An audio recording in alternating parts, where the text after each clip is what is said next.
9 से 10।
ओके, तो हमने क्या बात की कि अगर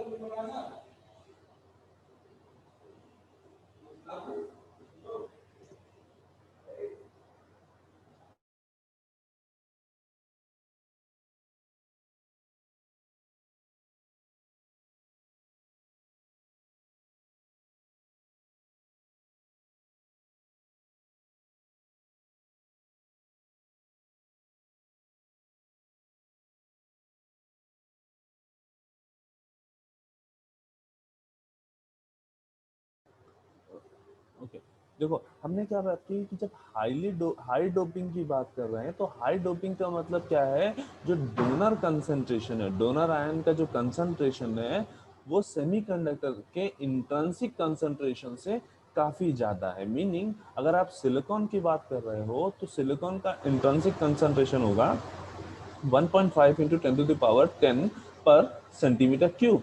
तो अगर इस कंसंट्रेशन से ज्यादा, मीनिंग हमने कहा कि 1.8 इंटू 10 टू द पावर 18, ये कंसंट्रेशन बेसिकली हमने एनडी दिया हुआ है। मतलब जो डोनर आयन का कंसंट्रेशन है वो बेसिकली हमने दिया हुआ है, वो हमने लिया क्या हुआ है 1.8 इंटू 10 टू द पावर 18।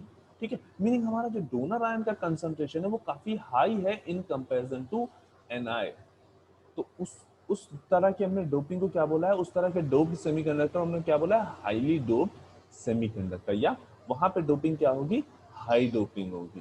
ठीक, नेक्स्ट जो होगा वो केस क्या है कि जब तुम्हारी डोपिंग एनडी कंपेरेबल है एनआई के, मीनिंग जो तुमने डोपिंग की है वो तुम्हारी कैसी है, कंपेरेबल है इंट्रिंसिक कंसंट्रेशन की। तो उस डोपिंग को हमने क्या बोला है, लो डोपिंग, या इसी को हम इन जनरल नॉर्मल डोपिंग भी की तरह भी ट्रीट कर सकते हैं। मीनिंग हमें बेसिकली यहाँ पे जो समझना था वो ये कि हाई डोपिंग का केस क्या होता है, नॉर्मल या लो डोपिंग में हमें हमें नहीं ध्यान देना है। हमें बस इतना याद रखना है कि जब तुम्हारी अगर जो तुम्हारा डोनर आयन का कंसंट्रेशन जो होगा वो तुम्हारा very very greater than N I है, या इंट्रिंसिक कंसंट्रेशन से बहुत ज्यादा है, तो वो तुम्हारी कैसी है, हाई डोपिंग है। और अगर तुम्हारा डोनर आयन का कंसंट्रेशन ऑलमोस्ट इक्वल है इंट्रिंसिक कंसंट्रेशन से, तो उसको आप लो डोपिंग या नॉर्मल डोपिंग कह सकते हैं। ठीक, अब इन दोनों केस में, यानी डोपिंग के ये जो दो डिफरेंट केस हमने लिए, इन दोनों में एग्जैक्टली डिफरेंस क्या आ रहा है। देखो, अगर हम बोल रहे हैं जब हाई डोपिंग की बात करोगे तो हाई डोपिंग अगर एन टाइप सेमीकंडक्टर है, ठीक है, वहां पे जब तुम चार्ज न्यूट्रलिटी की इक्वेशन लोगे तो वो चार्ज न्यूट्रलिटी की इक्वेशन बेसिकली अभी P plus N D is equal to N. हमने इन जनरल जो इक्वेशन दी थी वो ये थी हमारी। ठीक, अब क्योंकि डोपिंग हाई है, अच्छा, फर्स्ट थिंग ये समझो कि जब हमने इनिशियली इंट्रिंसिक कंसंट्रेशन की बात की थी, तो इंट्रिंसिक सेमीकंडक्टर की बात की थी, तो वहां हमने बोला था कि N is equal to P is equal to N I होता है। राइट, ये बात हमने देखी थी। यानी यहाँ पे जो ये वाला N या ये वाला P है, ये दोनों कैसे जनरेट हो रहे थे? बैंड टू बैंड ट्रांजिशन से। मीनिंग हमें ये ध्यान देना था कि बैंड टू बैंड ट्रांजिशन से जो इलेक्ट्रॉन और होल जनरेट हो रहे हैं वो कहीं ना कहीं इंट्रिंसिक कंसंट्रेशन के बराबर जनरेट हो रहे हैं। मतलब जो सेमीकंडक्टर का इंट्रिंसिक कंसंट्रेशन है उसी के बराबर उनका कंसंट्रेशन होगा। मीनिंग ये जो P है ये बेसिकली किसके बराबर होगा? Ni के बराबर होगा। और ये जो N है यानी जो इलेक्ट्रॉन का कंसंट्रेशन है ये कहाँ से आया है? ये Ni से भी आया है क्योंकि ये बैंड टू बैंड ट्रांजिशन से भी आया था, प्लस इसमें Nd के बराबर का भी कोई टर्म होगा। यहाँ इसको ये नहीं समझना है कि ये Nd और ये भी Nd है ना, यहाँ पे ये समझना है कि ये हम Nd यहाँ पे डिनोट ये कर रहे हैं कि देखो हमने तुमसे कहा कि ये जो पॉजिटिव चार्ज है ये पॉजिटिव चार्ज जनरेट कब हुआ? जब एक इलेक्ट्रॉन डिटैच हुआ फास्फोरस से तब ये पॉजिटिव चार्ज हुआ।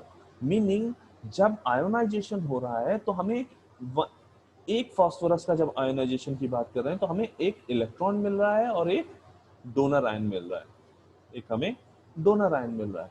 तो जितने नंबर ऑफ डोनर आयन होंगे किसी सेमीकंडक्टर में उतने ही नंबर ऑफ इलेक्ट्रॉन होंगे जो कि आयोनाइजेशन से जनरेटेड होंगे।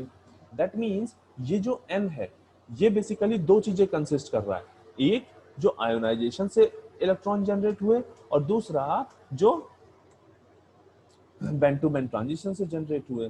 ठीक, तो in case of high doping हमें पॉइंट जो समझना है वो ये कि in case of high doping आप ये जो माइनॉरिटी कैरियर का कंसंट्रेशन है, जो माइनॉरिटी कैरियर का कंसंट्रेशन है आप इसको इस चार्ज न्यूट्रलिटी की इक्वेशन में इग्नोर कर सकते हो क्योंकि ये Ni इतना कम है Nd से कि इस Nd की वैल्यू के सामने इस Ni को आप निगलेक्ट कर दोगे तो टोटल में कोई खास इफेक्ट नहीं आएगा। Meaning for high doping, meaning अगर in case Nd very very greater than है Ni तो उस केस में क्या होगा? Nd इज इक्वल टू हम N ले सकते हैं।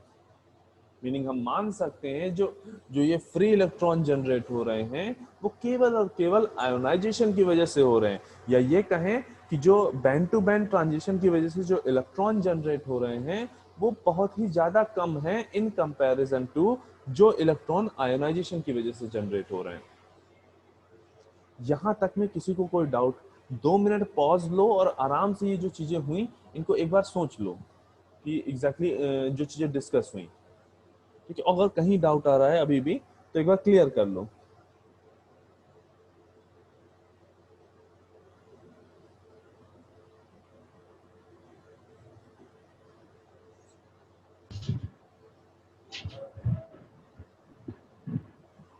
Hello sir. हाँ बेटा बताएं। सर ये N D equal to N जो आपने किया ये एक बार फिर से बता दीजिए। हाँ, एक्चुअल में हमने कहा क्या, जब हमने हाई डोपिंग की बात की, अगर हमने हाई डोपिंग ली है दैट मींस हमने एनडी जो है very very greater than N I लिया हुआ है। ठीक है, अच्छा नेक्स्ट हमने क्या कहा कि अगर हाई डोपिंग है तो हाई डोपिंग में आप ये जो माइनॉरिटी कैरियर का कंसंट्रेशन है यानी यहाँ पे पी है वो आप इग्नोर कर सकते हो। उसकी वैल्यू आप मतलब हमारे लिए इस इक्वेशन में कंसिडरेबल नहीं होगी, इतनी कम होगी कि आप उसको रखो या ना रखो बात बराबर है। अच्छा, उसके कंपैरिजन के लिए कि क्यों हम इस माइनॉरिटी कैरियर कंसंट्रेशन को हम निग्लेक्ट कर रहे हैं उसके लिए हमने बताया कि जो बैंटो जो ये जो होल का कंसंट्रेशन है ये बेसिकली आया कहाँ से? ये होल बेसिकली जनरेट कहाँ से हो रहा है? बैंड टू बैंड ट्रांजिशन की वजह से। और बैंड टू बैंड ट्रांजिशन में इलेक्ट्रॉन और होल दोनों एक साथ जनरेट होंगे और इन जनरल उसका जो इलेक्ट्रॉन और होल का जो कंसंट्रेशन होगा वो इंट्रिंसिक कंसंट्रेशन के बराबर होगा। दैट मींस इस P को हम मान सकते हैं कि ये P कहीं ना कहीं Ni के इक्वल होगा और ये वही Ni है जिसकी वैल्यू काफी ज्यादा कम है in comparison to Nd। That is why हमने इस माइनॉरिटी कैरियर के कंसंट्रेशन को निग्लेक्ट कर दिया। Now it is clear. और जब हमने उसको यस सर। निग्लेक्ट किया तो Nd is equal to Ni। ठीक है, अब इसको हम थोड़ा सा मैथमेटिकल देखते हैं। हमने कहा कि Ni सिलिकॉन के केस में 1.5 इंटू 10 टू द पावर 10 होता है। ठीक, और साथ में हम बोल रहे हैं कि जो तुम्हारा हमने जो इम्प्योरिटी ऐड कराई है उसका डोनर कंसंट्रेशन जो है, या डोनर नंबर ऑफ फास्फोरस जो हमने ऐड कराए हैं, या जो डोनर आयन का कंसंट्रेशन एनडी है, वो बेसिकली कितना है 1.8, या केवल 10 टू द पावर 18 पर centimetre cube.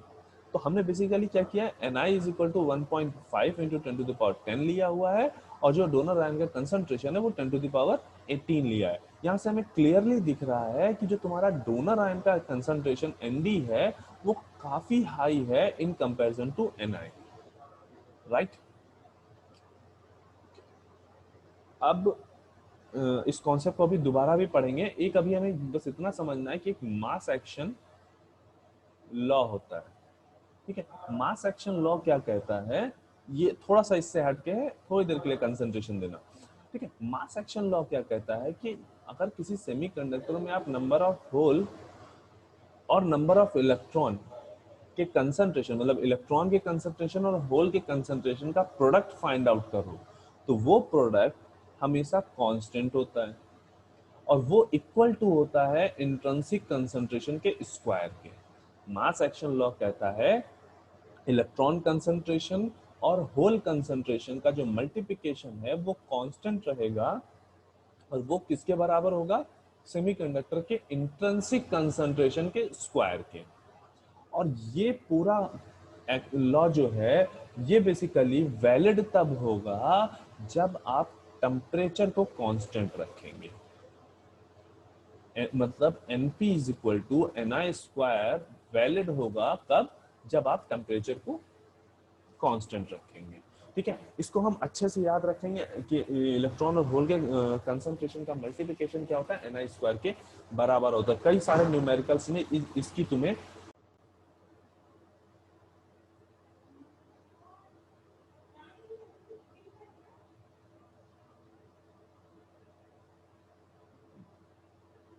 Am I audible to you? Yes sir. Yes sir. तो हम ये कह रहे थे कि जब मास एक्शन लॉ के को हम बोल रहे हैं, तो मास एक्शन लॉ आप तब यूज करोगे इन जनरल जब क्वेश्चन में तुमको इस तरह से आएगा कि हाँ इलेक्ट्रॉन का कंसंट्रेशन दिया है, होल का कंसंट्रेशन फाइंड आउट करो, तो वहां पे इसको देखोगे। अभी इसको दोबारा से एक बार और इस टॉपिक को देखेंगे, बट अभी के लिए हमें याद रखना है कि जो तुम्हारा इलेक्ट्रॉन होल कंसंट्रेशन का जो मल्टीप्लिकेशन होता है वो किसके बराबर होता है, Ni स्क्वायर के बराबर होता है, ठीक है।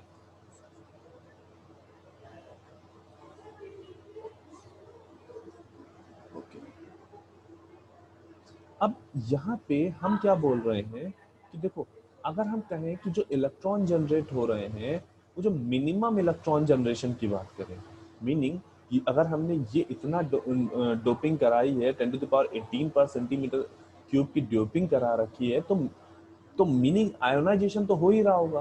मतलब अगर हम एनर्जी दे रहे हैं तो आयोनाइजेशन तो मिनिमम हो ही रहा होगा। दैट मीन्स जो मिनिमम इलेक्ट्रॉन का कंसंट्रेशन हो सकता है वो एनडी के बराबर तो हो ही सकता है,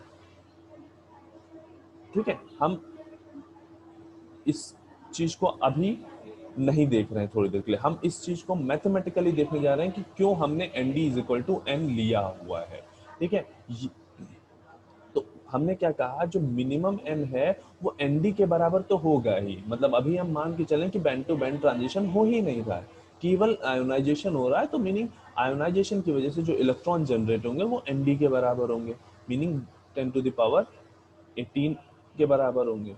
अब अगर हम कह रहे हैं कि Np is equal to constant है, कोई दो टर्म का मल्टीप्लिकेशन कांस्टेंट है, तो अगर एक टर्म मिनिमम हो रहा है तो दूसरा टर्म क्या होगा, मैक्सिमम होगा। एक टर्म अगर मिनिमम हो रहा है तो दूसरा टर्म मैक्सिमम होगा। That means minimum hole concentration multiply by maximum, sorry, minimum electron concentration multiply by maximum hole concentration जो होगा वो किसके बराबर होगा, Ni स्क्वायर के।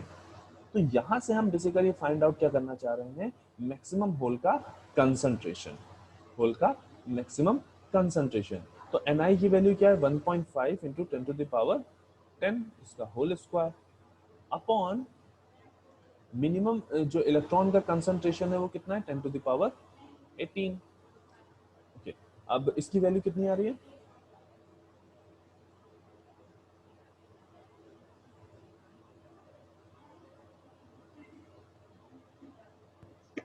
सर 2.25 इंटू 10 की पावर 20।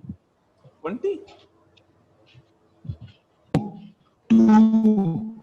2 आ रही है ना? Yes sir 2। सर नीचे वाला अभी सॉल्व नहीं किया था। ओके ओके ओके, हाँ। ठीक है। 2.25 इंटू 10 टू द पावर 2। अब देखो, जो हमें यहाँ से क्या पता चल रहा है कि मैक्सिमम जो होल का कंसंट्रेशन है वो कितना हो सकता है? 2.25 इंटू 10 टू द पावर 2। ठीक है, इस पॉइंट से ये जो हमने पूरी कैलकुलेशन की, यहाँ से हमने कुछ कंक्लूजन्स फाइंड आउट किए। हमने कंक्लूजन क्या फाइंड आउट किए कि फर्स्ट कि जो तुम्हारा डोनर आयन कंसंट्रेशन था वो कितना था? 10 टू द पावर 18 था। मीनिंग वो इलेक्ट्रॉन जो आयोनाइजेशन की वजह से जनरेट हो रहे होंगे, वो इलेक्ट्रॉन जो आयोनाइजेशन से जनरेट हो रहे होंगे, मतलब n की वो वैल्यूज जो आयोनाइजेशन से जनरेट हो रही होंगी, वो किसके बराबर है? 10 टू द पावर 18 के बराबर है। ठीक, और वो इलेक्ट्रॉन ये किसकी वजह से हुए हैं? आयोनाइजेशन की वजह से। और वो इलेक्ट्रॉन, और नेक्स्ट पॉइंट हमें क्या समझ, अभी इस पे 2 मिनट बाद आते हैं।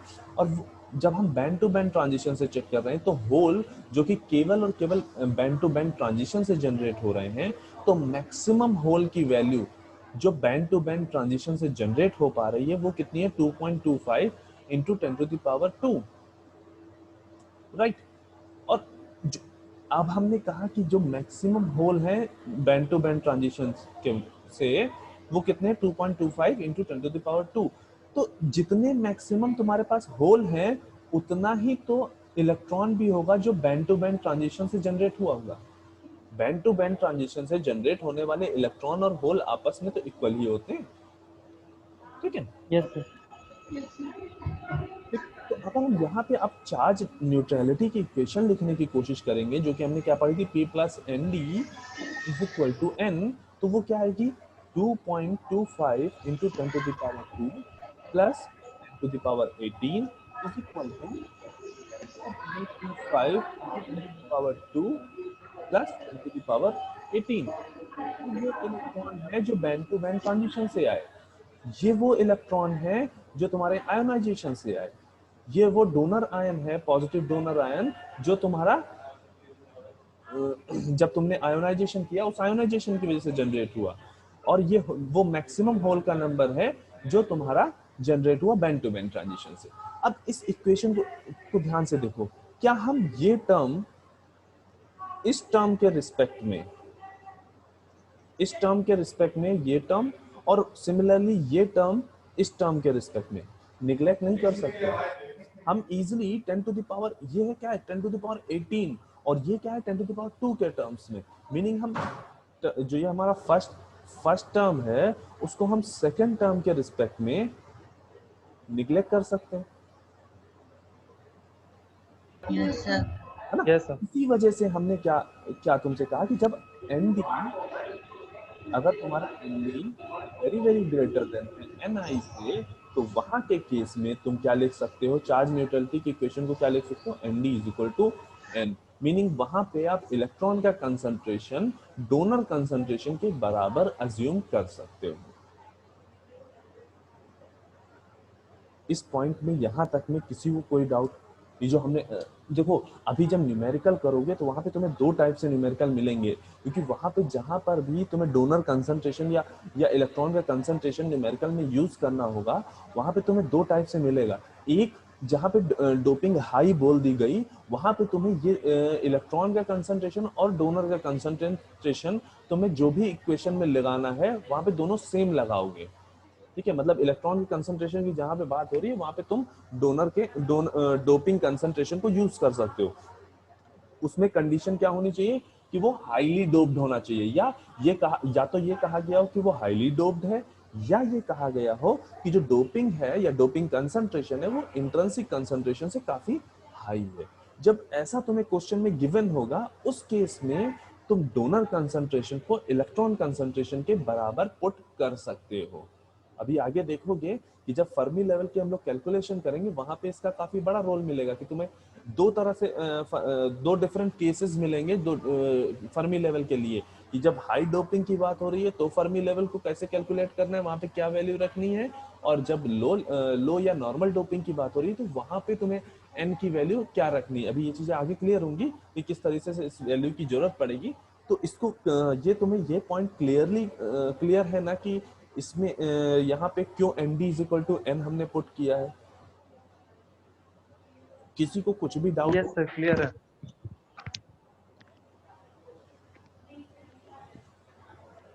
ओके, अगर ये क्लियर है तो अभी आप लोग अपनी अटेंडेंस मार्क कर दो चैट में, ठीक है। और गूगल सर कर दिए।